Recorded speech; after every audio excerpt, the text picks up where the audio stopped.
But the problems that I saw at LinkedIn were the 80% was good, but then these TPMs are trying to get that last, the next 10%, the next 15%, really trying to solve that whole problem. And that's where all the manual toil came in. I gotta ask, because this is a question that's been on my mind since I heard your app, right? You leave LinkedIn. Why doesn't Forthic's IP stay with them? The other thing, though, is that the population of employees is very different now. Like back then, you had a lot of people that had tried to start their own companies, and you had a lot of entrepreneurs in there.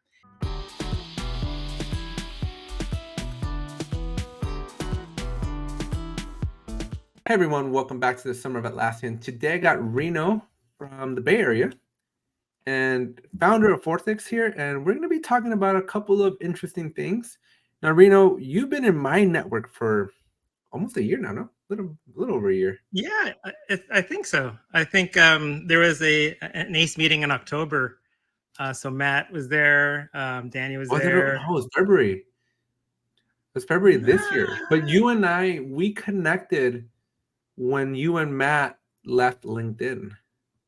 That's right. Yeah. How long ago has that been? Well, that was, I think, kind of unofficially, it was October. That was the announcement.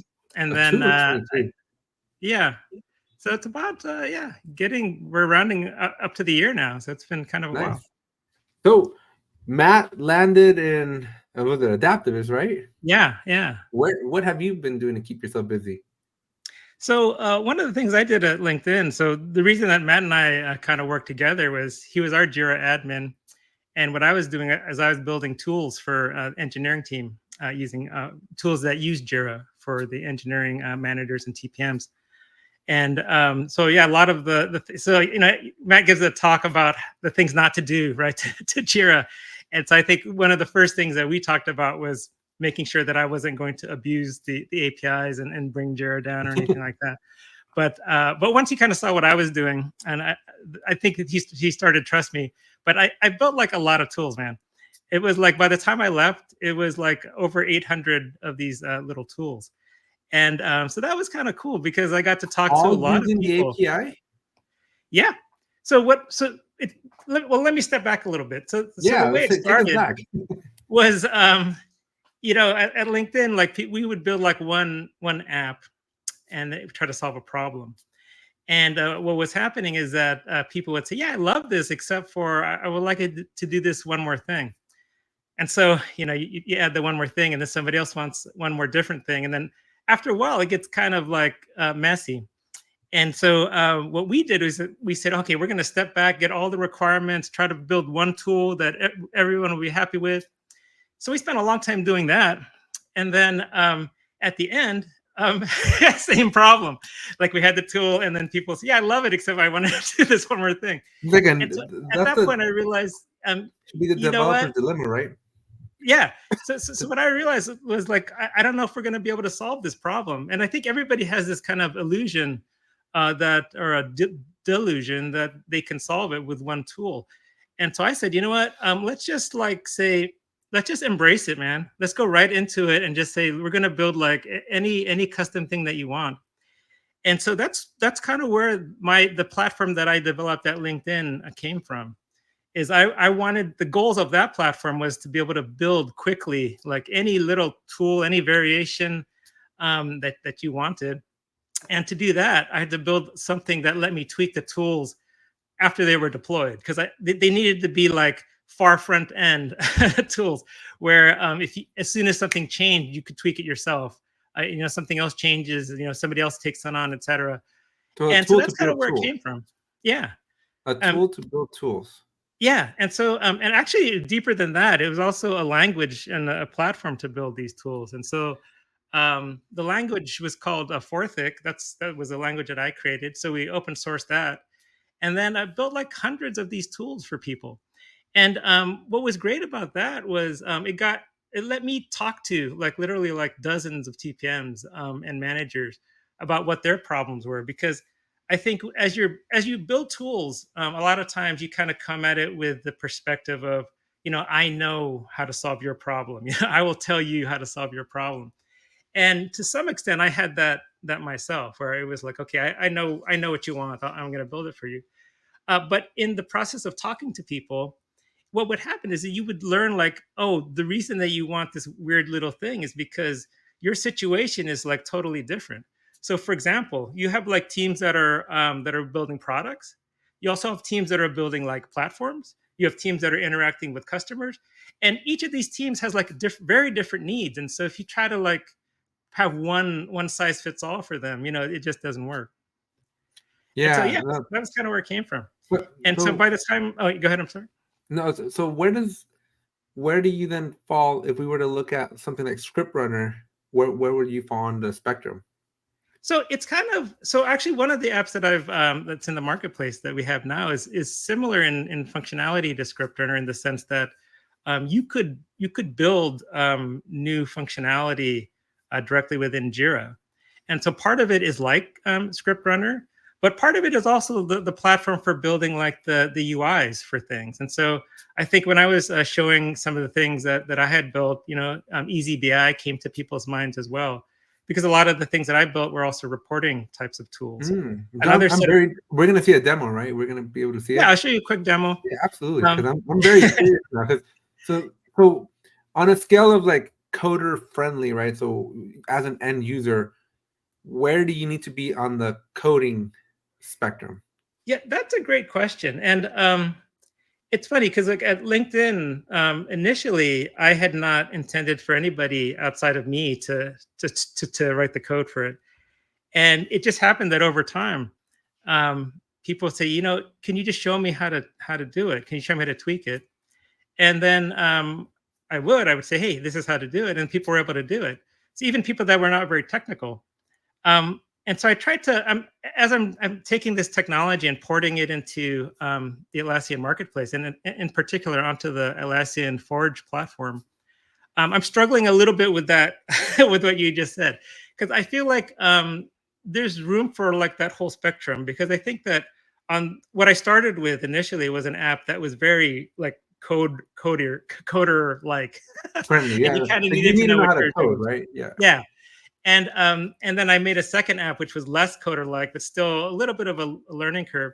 And so this most recent one, which I call org JQL, which it provides JQL functions for organizations. This one I feel is kind of at the right balance, because you just really have to, the admin will just copy and paste some, basically it's a spreadsheet of like user and manager, just paste that into org JQL. And once you've done that, you can just start writing, you could just start using it without doing anything. And but if you wanted to dig deeper, then it's okay. You can open the hood and go down if you wanted. And so I think that's a nicer pattern where it's like you don't need to know how to code, but if you wanted to tweak it, if you wanted to go deeper, then it's there for you. Yeah, it's super interesting, right? Because you brought up Easy BI, and this is the only reason I'm going down this rabbit hole is Chris Cook. I don't know if you're familiar with him. Yeah. He obviously made or founder of custom charts for Jira, which I've always loved custom charts for Jira because it gives you not all the power, right? I think Easy BI is way, way more powerful, but Yeah. it doesn't require you to have a PhD to use. And I think that's so critical, right? Because most of my time as a Jira admin, if I have to go and support a tool that then is very technically like heavy, then that's just more work that I got to support. But when I roll out custom charts for Jira for my teams, it's like, go watch this video, go read this 2-page document, and you'll be an expert. You can do whatever you want, and it's so intuitive. So that's the only reason I brought it up, right? So these kind of apps are interesting to me, but definitely that end user experience. Do you need a PhD or not plays a critical role. Yeah, and I think it's still, yeah, to me, it's still an interesting question, because I feel like a lot of that gets at that first 80% of a solution. And if you can just start using it and 80% is good enough, then you're great. But the problems that I saw at LinkedIn were, okay, the 80% was good, but then these TPMs are trying to get that last, so, the next 10%, the next 15%, really trying to solve that whole problem. And that's where all the manual toil came in, where no tool could do what they wanted. And so they ended up having to spend a lot of time. I mean, there was one case, it was this accessibility report. So, and this was something that was reported up to Microsoft. So it's kind of a legal thing, kind of an important thing. And they were literally spending, like, at the end of each quarter, like 2.5 weeks, of like a bunch of people. Yeah, no, It's like, a lot of people, you'd be surprised. Well, you probably aren't surprised, but most of the people would be surprised how much you can make a full-time job just out of making reports, like yeah, PowerPoints, yeah. right? And the thing is that actually I was just having I had a coffee with the guy that was working on that this morning, and we were talking about that, and he was saying, even though they spent like the 2.5 weeks building this report, it was wrong, because and they didn't know it was wrong until they used these Forthic apps that I had built, because at first there was discrepancies. They would say, well, how come this Forthic app has different numbers than our manual version? Something's wrong. And so they dug in, and the more they dug in, the more they realized that the Forthic report was correct. And so then at some point they just believed that, okay, this is sound, everything that this is generating is sound. And then they could generate these reports like literally in like 5 minutes. And so you went from like 2.5 weeks of like a couple or 3 people to like 5 minutes. And it was just like a huge, and not only that, but like accurate. And so there's a lot of benefit to that. But these are the things that the 80% tools aren't going to get you. And so Right. there's a little bit of this balance between, okay, like I definitely want to try to hit like kind of the big pain point, but I would love to keep going. Like I would love to, like, if you have a little bit of coder in you, if you have a little bit of, if there's enough pain there where it makes sense, then I want that to be an option. Enough for a weekend type of like activity, right? Just Yeah. chug some pizzas and beers and just get coding. Yeah, why not? So before we jump into the demo, I gotta ask, because this is a question that's been on my mind since I heard your app, right? You leave LinkedIn. Why doesn't Forthic's IP stay with them? Oh, because so a big part of this is I open sourced it, man. That's So, critical information to start with. What's that? That's critical information to start this interview with. Yeah. So sorry. Yeah. So I had developed this thing. I developed the language. I developed this platform. And then a couple years before I left, I open sourced it. And so the algorithms are there. The modules are there. A lot of the things are there. And so, yeah, it's pretty much available.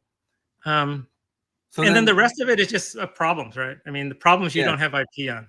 Right. Yeah, because everybody's edge case is so edgy, right? Yeah, exactly.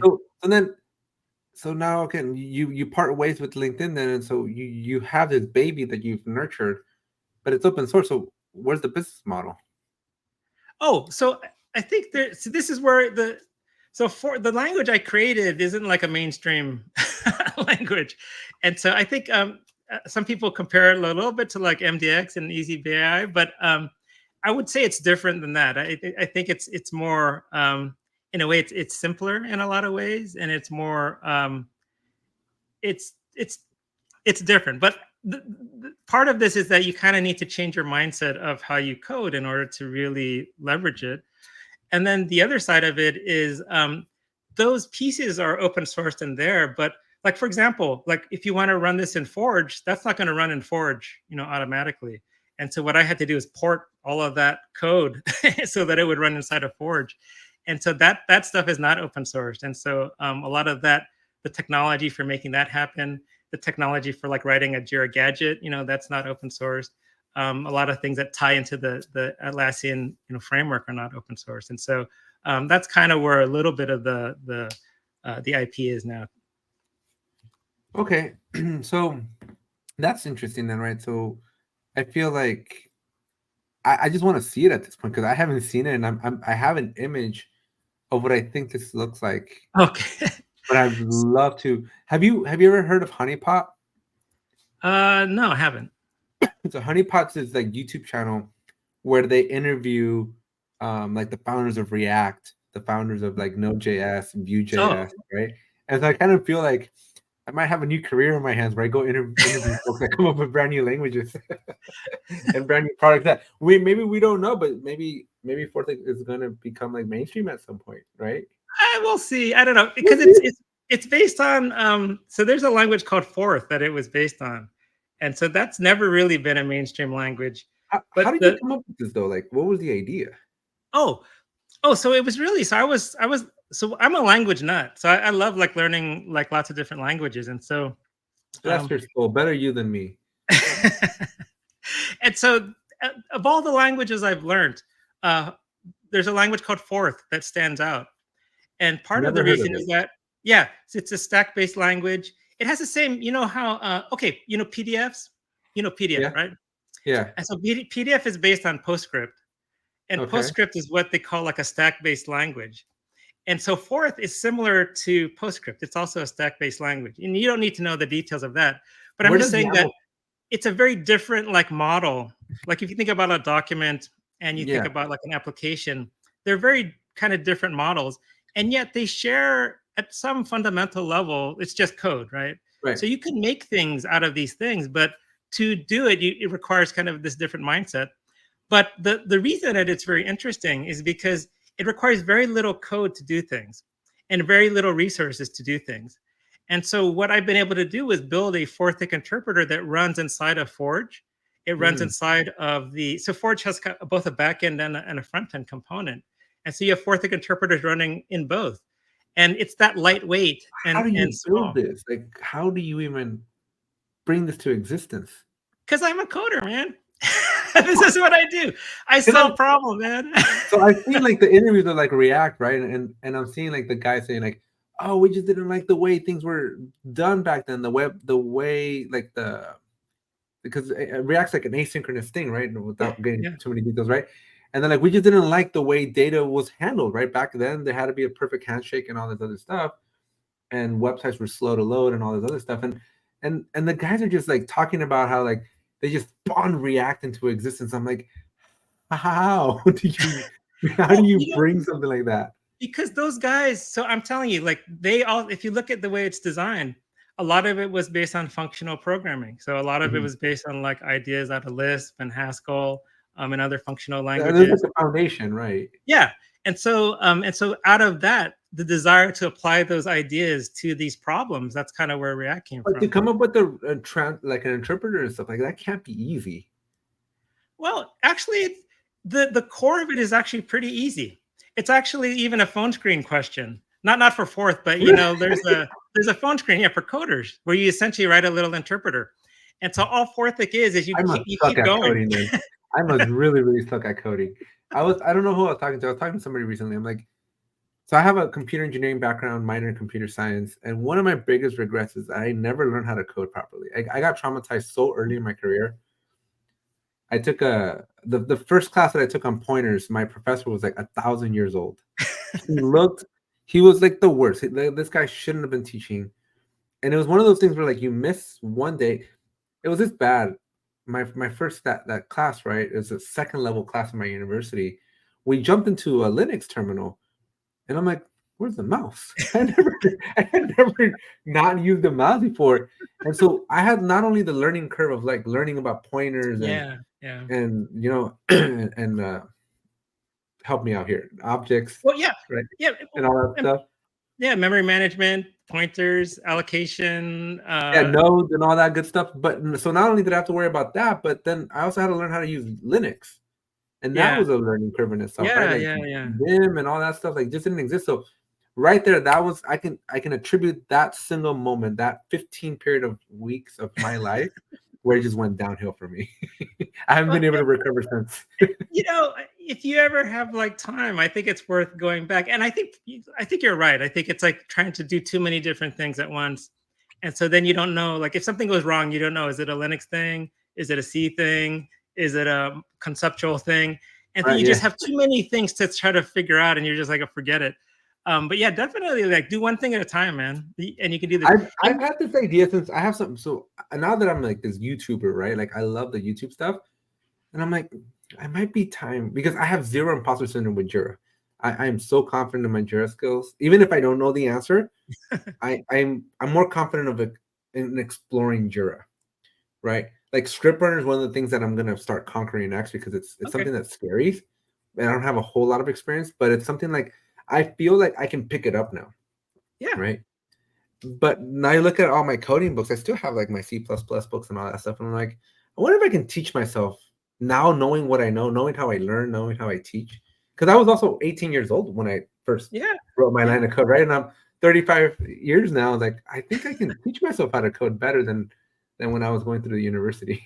Well, a lot of the modern languages, they don't have pointers anymore. A lot of thank, languages, thank God for that yeah, one so too. you don't have to worry about that anymore. Yeah, But yeah, garbage. What was it? Garbage yeah, compilers or garbage garbage management? collections. Yeah, that Yeah, was garbage exactly. collections was just a pain. Yeah, man. Start with Python or JavaScript and kind of go from there. I think Yeah, those no, are it's topic for another day. But another I day. think, how do you feel? Again, very unrelated, but how do you live in the Bay Area, right? Yeah, yeah. Do you feel that that makes any impact in like the energy or just the motivation you have to create stuff with code? I guess so. I was in grad school. I was in Philadelphia, and then after that, I had my first job was in Portland, Oregon, and I was in Portland for about 10 years. And the thing that I remembered feeling there versus here was, or you would hear people, you'd go to like meetups, and then people would say things like, we're just as like tech heavy as anybody in the Bay Area. And it's the fact that you bring that up is almost like that you don't feel it. It's like you have to keep telling yourself that. And there's definitely a different vibe in the Bay Area where it just feels like it's almost like in the air. Whereas like in Portland, it's like it could be there in parts, but it's not like it doesn't permeate the whole thing, right? Yeah, And so that's I that's think, one of my favorite reasons to go. I hate San Francisco. I could do without ever going to San Francisco ever again in my life. But like Mountain View, San Jose, yeah, I would yeah, love, like I could spend all my days there. yeah. So I'm in San Jose now, so Willow Glen, Okay. and it's great, I got man. It's I got family off of Capital Expressway okay, and yeah, 85, I think.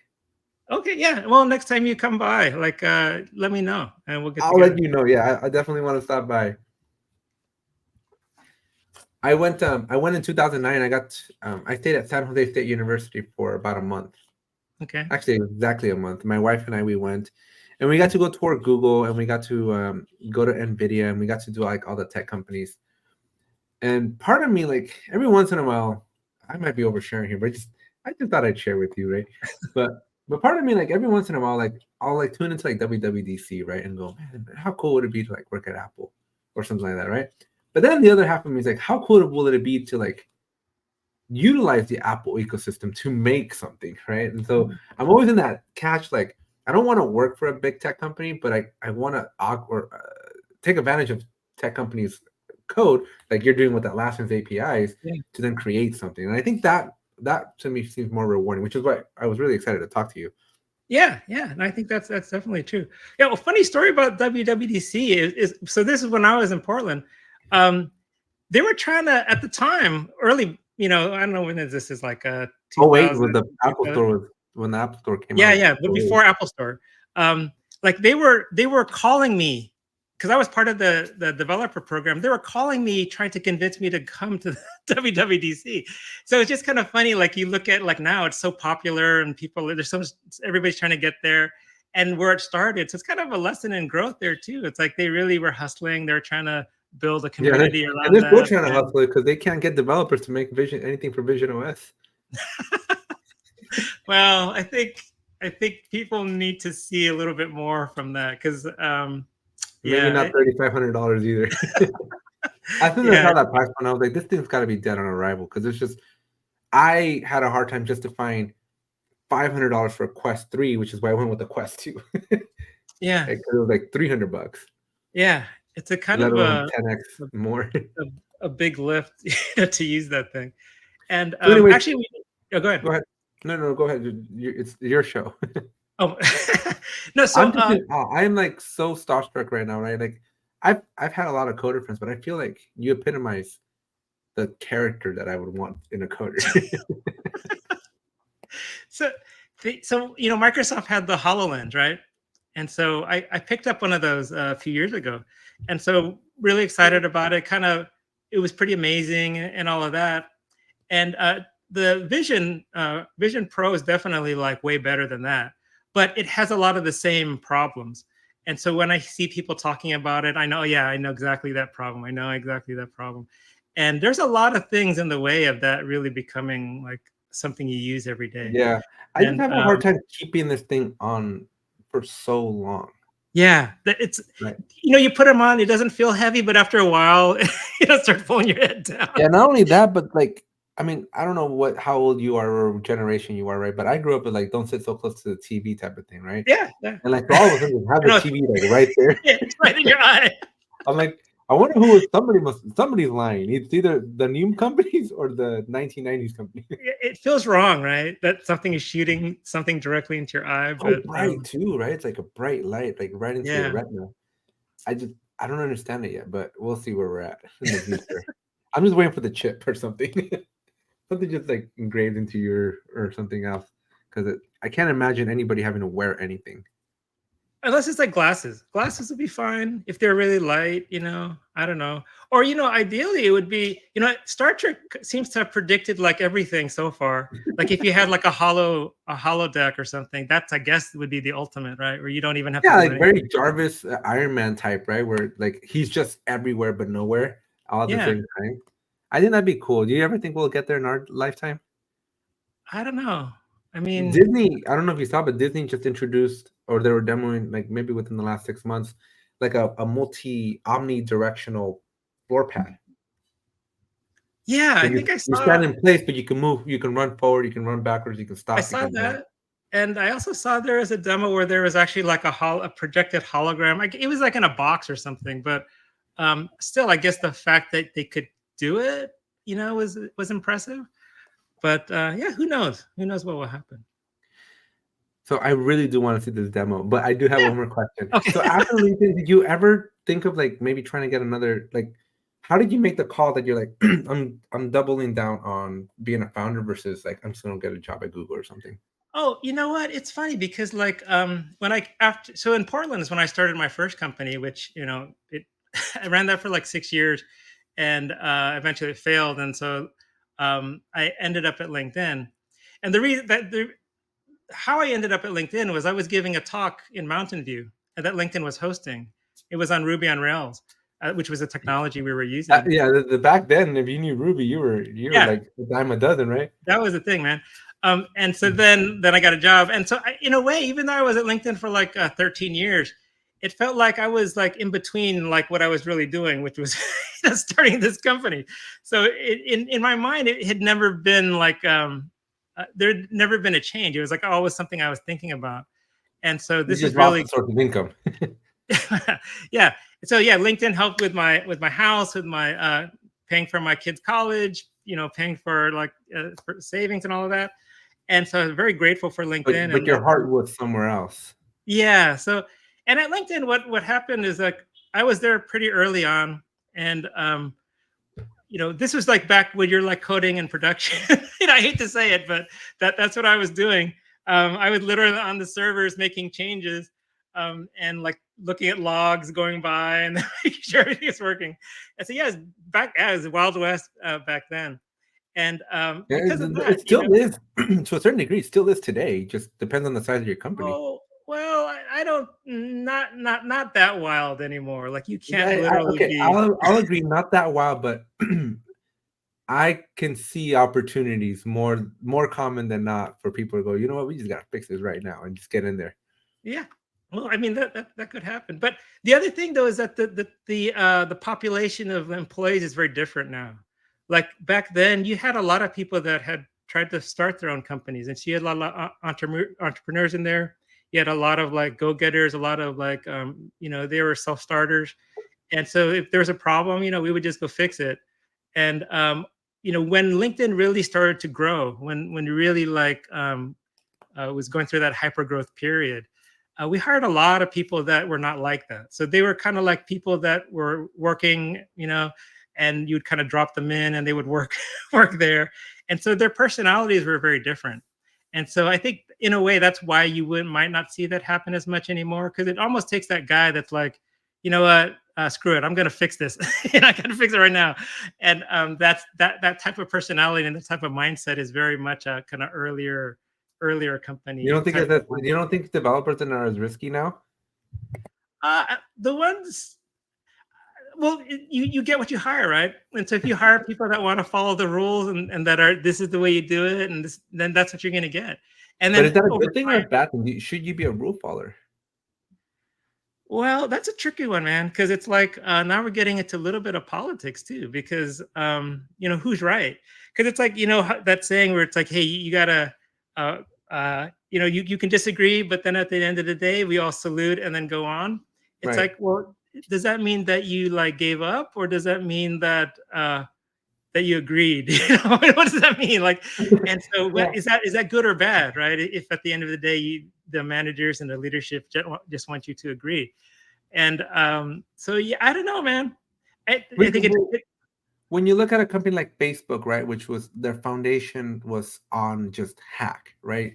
You remember early Facebook, yeah, which was like literally just do, just do, just do. But I'm assuming that you get to a point in that growth of that company where just do gets you in a lot more trouble yeah, than if you take a second here to think about what you're about to do, right? yeah. Have you seen that through your career? Um, That transition, that moment in time where you just can't be a kid anymore. You got to like be an adult. well, no, I don't think it's about being a kid or being an adult. No, I I'm obviously exaggerating the example, but like that's kind of it is a mindset shift, right? Like you, you can't just be carefree. You have to be tactical. I feel like the guys that are going to be like a little bit innovative, I'll say, are always going to be innovative in their hearts. Like that they will find ways to be innovative. And there are people that are just not going to do that. And I don't think you become one or the other. I don't know how much. I mean, because I think what happens is that if you're fairly competent as a tech person, eventually you just become a manager, and then after that, you still won't change, right? Because and even less reason to change because you're not going to be doing it anymore. But yeah, I don't know. I think the people that I don't think you change that much actually over You your don't think life. so? I don't I'm know. still the same guy, man. Well, that's what I was going to ask you. Did you ever have to make a decision? Are you an individual contributor or a manager? Yes, I was a manager at several points in my career, and the first time I became a manager, no, I really enjoyed it because, and I put my whole heart into that, and it was a great time. I was really proud of the what we did and of the team, and I really took to heart that sense of like, hey, it's not about me; it's really how can I make the team healthy, and we just had a great team, and it was a great time, and I really loved it. And at LinkedIn, I also was a manager for a little bit. I managed the mobile server team at the time. And yeah, that was a lot of fun too. But the vibe was very different here because we're kind of in like good times. And I guess I was managing in bad times. And I think it's easier to manage in bad times in a way because we all pull together. Whereas in good times, whenever I had a one-on-one, a lot of time, not every time, but a lot of conversations were essentially, well, how do I get a promotion? And it was like, well, is that really all you care about? And so the good times kind of bring that attitude of, although I guess now we're in bad times again, so maybe it Yeah. would be fun to be a manager It's again. really interesting because I guess looking back at my career, I never really thought about that way, right? But I was always of the belief that you were going to do your best work when you rallied behind a mission, whatever that mission was. And I always saw great managers that were on the ground floor, like down there with you, Yeah, like spending, like staying up, doing the weekends, doing whatever it took, but together, right? Not just this person in an ivory tower that kind of just gave directions or instructions to people, but like was there because they cared as well, right? yeah, Um, and then I've seen the opposite in my career too, where you just have yeah, managers that just sit up there and you're expected to just comply. I got in trouble one time because I went around my manager, and my manager was at the time very military. I worked a mm, lot of defense contractors growing up, and he's like, he pulled me aside. He's like, "You never go above me without talking to me." I'm like, I had a question. The guy was standing right there. What was I gonna do? Call you first just to talk to him? yeah. It's like in some ways, it's like I mean, yeah, it depends on the extent of it, right? But if you're just having a conversation, what's the problem? But some people have problems with that because a lot of the power comes from managing like how who hears what, right? If Yeah, you no. control the information. One of my biggest success stories in my career was, I was I I learned how to basically create diagrams out of conversations, right? Out of technical conversations. and to try to kind of understand the flow of data and the flow of, like, if we're talking about some API and it's talking to this other system, like it's harder to visualize mentally, but when you see the API and a line and the call function, the get or the post or whatever, like it's easier to visualize, right? So I convert our technical meetings into these graphical pictures. And so one time we were just in like a month long worth of meetings where everybody was just like bickering back and forth, bickering back and forth. You couldn't decide on anything. And I drew what I heard. Uh-huh. And I was like, I showed it to them and I go, is this what you guys are talking about? And the conversation like immediately flipped, right? Because now we're discussing the diagram, right? It went to like, how do we make the diagram correct to actually represent what is real, right? And I remember I made that diagram and I kind of just put it away. And like a week later, I get an invite, and all of a sudden they're like, "Hey, you remember that diagram you made?" I was like, "Yeah, sure." Like, can you present it to some people? I'm like, sure. I mean, I made it, so I know everything about it. So I just jump on this call. I talk about the diagram, and then people ask me questions, and they're asking me these like technical questions, and I'm answering, "No, you wouldn't want to do it that way because like that's not the right way to think about it. You want to think about it like this." And right, I'm building up a technical case, and immediately later, my manager calls me. He's like, "What the heck did you tell these people?" And I'm like, "What are you talking about?" He's like, "That was the vice president of IT." And I was like, "What?" Nobody told me. I'm like, I was just talking to some bald guy. He's like, "That's the vice president of IT." And I was like, "Oh."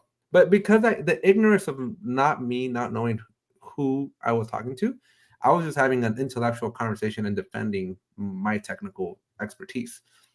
And But it you know opened what? up a respect that I never seen before. But that's what it should be. Like it doesn't matter what your title is. I had one of my mentors. He was the COO of the company, and I remember talking to him, and then he said something like, "You could do my job, but I couldn't do your job." And I was like, "What?" And but kind of that attitude of like, look, we're just kind of people here. Like the skills that he has were more like interpersonal and talking and communication. So almost they become more like universal types of things. I mean, you kind of have to know like the nuts and bolts, but at some level, the higher you go, the more like general things conversations become. And the lower you go, like the more specific and technical things become. And so that's kind of what I think his point was. But at the same time, it's like, look, we're just people. Like I'm doing this job, you're doing that job, and so why does it matter? So let me ask you this question then. So now as you're building, I'm assuming you're 100% in on Forthic right now, Yeah. right? You're obviously going to try to grow and scale this business. What are you going to put more weight on, right? Those intrapersonal skills or those technical skills? Because sometimes the best coder is a cocky person. That is definitely true. There's definitely been prima donnas that I've I've worked with. Um, that's funny because I think those guys have the most potential, but they require the most management. And at some point, like it's not worth it, And these guys get fired, right? Because it's like at some point, it doesn't matter how brilliant you are, but if you can't work with people, and if you can't work with people, easily, then you Yeah. become a liability, right? Yeah, I Um, was on a team once where the lead developer, he had something and he lashed out at me, right? And immediately the CTO called me up and he's like, "That's just his behavior. Don't take it personally." I'm like, "That's the most toxic behavior. Why would you keep him here?" He's like, "Well, because he came up with the architecture." I was like, yeah, "Well, yeah. way to But compromise your morals and culture, right?" but yeah, to answer your question, I'd like to think I'm not like. I mean, maybe I am a prima donna. Maybe I You're can't a work. coder. You know how to solve all problems, right, Reno? Well, that it's funny. It's like I think that's the other thing with tech people is like the, a lot of them think what they're doing is the hardest thing in the world, and I think it's not until you like really, especially when you start a company. Like I noticed this the first time around because I was thinking, oh yeah, like 90%, 80, 90% is going to be like coding, and like the other 10% is everything else. And then I quickly learned that that's actually it's almost the reverse, right? It's like it's not a little bit of it is coding, but the bulk of it's gotta be like talking to people, marketing, talking to customers, understanding problems, selling. You have like legal things, you have taxes, you have all of these other things that you have to take care of, and then the coding becomes kind of a little bit of a slice. I mean, you got to have it and you got to do it, but there's a lot of other things going on too. And just because you can do that doesn't mean you can do everything. Um, and so, yeah, I think that a lot of it just comes with, I think just maturity, really, like, and not having learned enough about the world. I think is kind of that attitude some of these people have. It's Because interesting. yeah, But some of it might have to, again, maybe it's just a cultural thing, right? But like, you learn how to code in school, and I think bringing it back to even Jura, right? So much of your CS degree is coding, but very little of it is teamwork. well, I think that's changing though. What I've noticed from my kids are in college now, and what I've noticed is that there's kind of like a lot of teamwork. Now, there's a lot of almost too much teamwork. I Well, feel. how much of their college is now just feed it or work with AI too? I'm sorry. How much of their college work is now like working with AI as well? Because Um, we didn't have that growing up. I think it's not. I think when ChatGPT first came out, there was kind of a lot of like abuse of it, and I think now the colleges are getting a little bit more of a handle on it. Because you even now, like if you look at something that ChatGPT wrote, you know that a person didn't write this. It has kind of a structure and it has all these bullets, So and I you're just like, can't tell ChatGPT build me this app in Forthic. not yet, but that's kind of one thought eventually, maybe. I don't know. The problem though is that with these things is like it can build you something that looks like a report, right? But if you look at the details of it, is it correct? Is it 100% accurate? And I think that's where things fall down a little bit. Because yeah, you could have a pie chart, you could have a bar chart, you could have a table, but if the data is not correct, then you're wasting people's time with it. And I don't know if, and you see this with the code completion. It comes back and it's kind of correct and not 100%, but like you still have to go in there and fix it. You can't just like take it Yeah, as you is. can't fake it. Yeah, it's at the end of the day. Yeah. So I'm dying here. I gotta see Oh, this app. yeah, So let's do this, man. why don't you walk me through this, because for the last 40 minutes I've just been visualizing what this thing can look like. Because I'm imagining like Legos and just Lego pieces, and you just things fall, you pick the piece that you want for the problem you want. Well, I think eventually that's the vision a little bit, is that it kind of this more of a like components around it. But I'll show you what it is. It's kind of like steps to that, and I'll give you the kind of the problem I'm trying to solve, and then how I'm solving it, How and big then is you your can team right now? Is it just you? yeah, just me. There was also another guy that was I was chatting with. I also have like an intern as well, but primarily it's just me. All right, so let me Where see. as you're pulling up that screen, where does your spousal support come in all this? I'm sorry. Your Like are you yeah, still married? yeah, uh-huh. So where does like her support come in with, Like hey, more. go get a job versus keep building your Oh, dream? yeah, it's there's definitely like we're definitely keeping an eye on the calendar, right? You got Of a course. runway there? And I'm gonna try to make it work and do my best. But if we run out of runway, then yeah, then I'm still gonna keep it going though. I think that's the difference, is that if I have to go back, find a job and enter the workplace again, that doesn't mean I'm going to shut it down, because I Right. feel like there's value here and I feel And like it's solving a problem. and with the energy, going back to a conversation we had a little bit earlier, would the energy of being in Silicon Valley sway you to maybe leave or not leave from Silicon Valley? Because obviously you live in one of the most expensive areas in the world. Yeah, well, you know what? I was also born here, man. So this is my like home. This is my home landscape. Yeah, because And I'm assuming your runway can be a little longer if you live a little it bit could east. be, yeah, it could be. But honestly, I feel like what I have, I should be able, if I can make it work, like it should be fine. And I feel like there's enough where I'm solving a problem, and so now hopefully I can start talking to people about the Yeah, well, problems that they're let's having, show it to people and here. then You got it yeah. up. Were you able to present? You got to hit the little Oh, present button there. let me share my screen. All right, I'm such a curious person. I've talked to a couple co-founders or a couple founders, and like Yan from Released, right? But at this point, they've come quite a far way from like they got the app in the marketplace, they got marketing, they got the whole thing. I'm just more curious, and I've never really spoken to somebody from Silicon Valley, because I like speaking with you. Like all I'm thinking is like Richard Hendricks, right? from the show Silicon Valley. Okay, yeah. And so I don't know that I've ever spoken to like a Silicon Valley like entrepreneur in my life Okay. like this before. So this is interesting to me. Okay, so so one of the things that I'm going after is organizational stuff. So I think what Jira is really good at, like projects and products and kind of like first level teams. But as far as I could tell, like at LinkedIn, it had trouble like doing stuff with organizations. And so this app that I'm going to show you first is like if you have this organization and I wanted to select everybody in Leo Moore's org, I want to just do that like automatically. I don't want to like create a filter or do some kind of weird things or a manual thing. I just want to do it.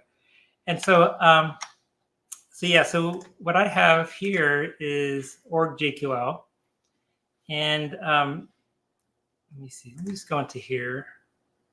And so this data here is basically that same data that we saw over here, where if you have like William McLean, he has John, Michael, and Leo reporting it to him.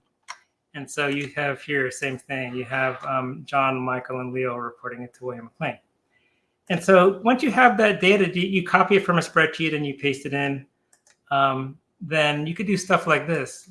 If I wanted to get the Leo Moore, I could just go in like that, and then it'll expand like automatically.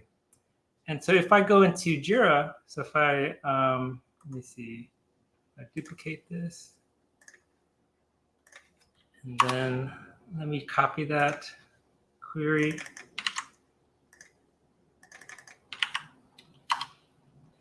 And so, so what this org JQL does is it lets you write queries like this. And it also lets you write, so you can create your own JQL functions in Forthic too. I'm not going to show you that because that's more, that's a little bit more sophisticated. But yeah, you could see like all of that kind of works here. And then what I'm just working on right now is a gadget that uses that same data. And so this is that gadget. And so when you talk about those Lego components, it's almost like you have a Lego component for this, Lego component for this, Lego component for the breadcrumbs. And it's the same thing where it's like, okay, I got like Leo Moore here, and I wanna drill down into his organization. And so remember, like if I bring it back here, Leo's got Mehmet, Chuck, Kai, and Carlos in his org. And so you see like Chuck, Kai, and Mehmet are here. And so all of their tickets are rolling up into this report. And then Kai has Carlos. So if I drill down into Kai's org, you can see that Carlos is part of that data. And so you could see that we have 10 tickets here. So if I go back to Leo's and I look at that 18 tickets here, 10 of those are going to be Carlos. But you see that, can you see this? I got a little mess here. Okay, there you go. Yeah. Yes, you can see the 18 tickets are there. And so this report's actually very useful. And so this is something that LinkedIn uses a lot because you can imagine like Jira is great for like that first line manager. That's super fine. But if you have like now 3, 4, 5 levels up and you want to roll tickets up that high, then this type of tool is really important, especially for like horizontal initiatives or things like security issues or pwn issues. A lot of times those fall through the cracks because you don't know who's, you don't know that you're actually responsible for doing that. But these types of reports kind of surface that for you automatically. And so that's kind of one of the the most useful things that I built at LinkedIn. So I'm kind of bringing it here as a gadget, and so yeah, so we're really happy with how this is coming along. And so this will be out. It's not out yet with org.jql, but it'll be out fairly shortly. That's awesome. So from the Atlassian like uploading progress and stuff like that, like getting an app submitted, have you found anything challenging there? No, it's actually been like really like straightforward. I think I think it's about 2 weeks is the waiting time, but like the reviews are pretty, like the last one for org.jql was pretty cool because the guy was like, yeah, hey, it's working. I noticed one bug, and he like took a video of the bug, and I was like, oh, thanks, man. And so then I fixed the bug, and then they approved it, and it was just fine. And cool. so. And so how are you marketing your app? Like, what does that plan look like? Well, I haven't really started yet, but I'm trying to. So part of it is I didn't, even though I've used Jira for like a long time, like 10 plus years, I never really knew about the community. And even when I started this company, I kind of knew a little bit about the community, but not a lot. So now I'm trying to be more active there, and I've noticed that there are places like App Central where people are posting about the types of problems that they're solving. I was gonna say you're friends with the OG Matt Dorr.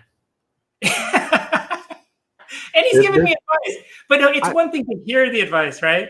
And it's another thing to understand what the advice means. And so now I'm starting to understand what the advice means. I was gonna say, because like if there's one person within the Atlassian ecosystem that's more connected than Mike and Scott themselves, it's gonna be Matt Dorr. Yeah. No, Matt is awesome, and he's actually he lives in my neighborhood here, so we actually. You guys are that close? Yeah, he's just a couple blocks away. That's pretty cool. When you guys went to that San Francisco office, did you carpool there or take a train or? Yeah, we carpool. How do you park in San Francisco? I'm sorry? How do you park in San Francisco?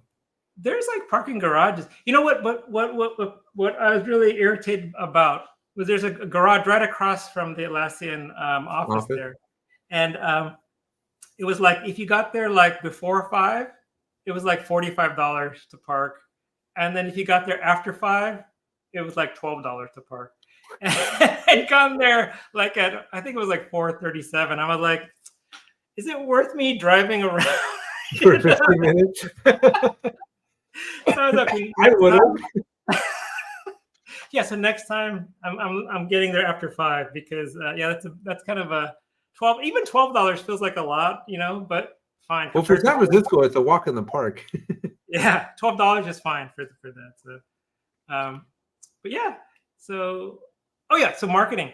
So I'm gonna try to like post something to App Central, and another irony, right? Like I worked at LinkedIn for so many years, but then that doesn't mean I know how to use LinkedIn, right? So it's like that's another thing that I need to figure out too. Is like, and it's funny because I'm helping these guys like that are in marketing solutions and sales solutions, and I'm like, yeah, like whatever, And now I'm like, okay, I wish I would have talked to them, right? I wish I would have said, well, how does this work, and what do you? That's so cool. Yeah. So I mean, I would obviously do video, but I'm very biased because I got my whole channel here is all video based, but definitely I would be exploring like the shorts, and the shorts are I think it's still a pretty good way to grow from a brand new. Yeah, because I think that was what somebody else had recommended too, and so I'm thinking like for the org.jql, like just have like a couple, maybe they're like 2-minute videos where it's like, hey, this is how to solve this problem, right? You want this information, this is how to do it. Or the article I was thinking of writing was like, what are like 5 ways to select all the users that roll up to a director, right? Yeah. So, and I know some good ways, I know some bad ways, and obviously org.jql I think is the easiest of those ways. But yeah, I mean, I don't think there's a real, unless do you know like an easy way to do that? No.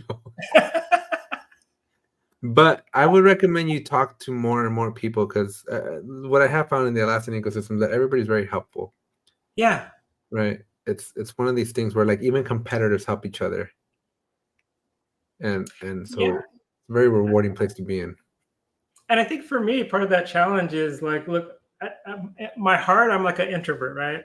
Like there's some people that need to be with people. I'm like not one of those. I can be like I'm in my garage, I'm working on stuff. I'm okay, right? And Like so you that's and something Python, that's it. exactly.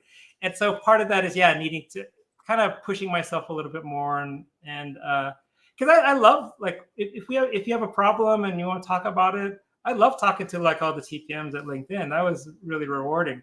But like going to an event and trying to meet people and network, not really my like sweet spot, right? So it's like, but that's something that I need to try to do more of, and especially within the Atlassian community and these groups. So I'm really pushing myself a little bit there. So hopefully that will bear fruit too.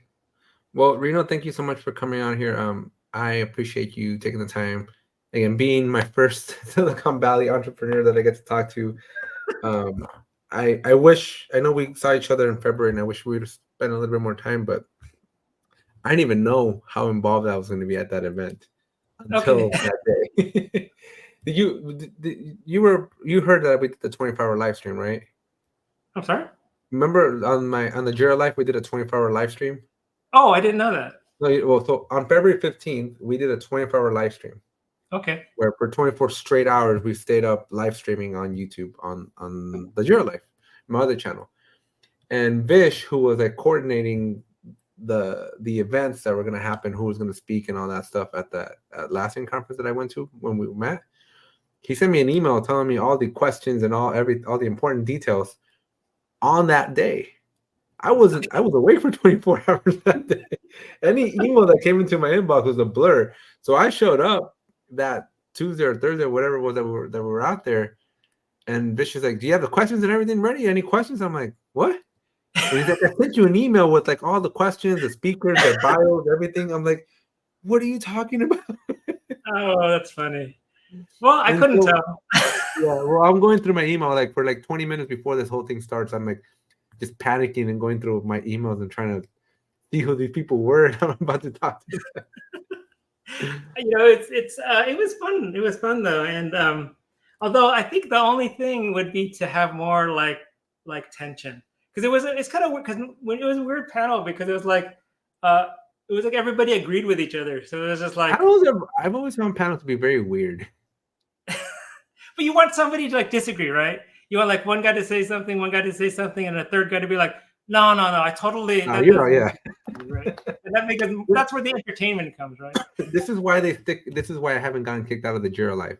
Because if you ever watched the Jira Life, Rodney and Bob are very in unison, right? They think the same, and then I come out of left field every single time.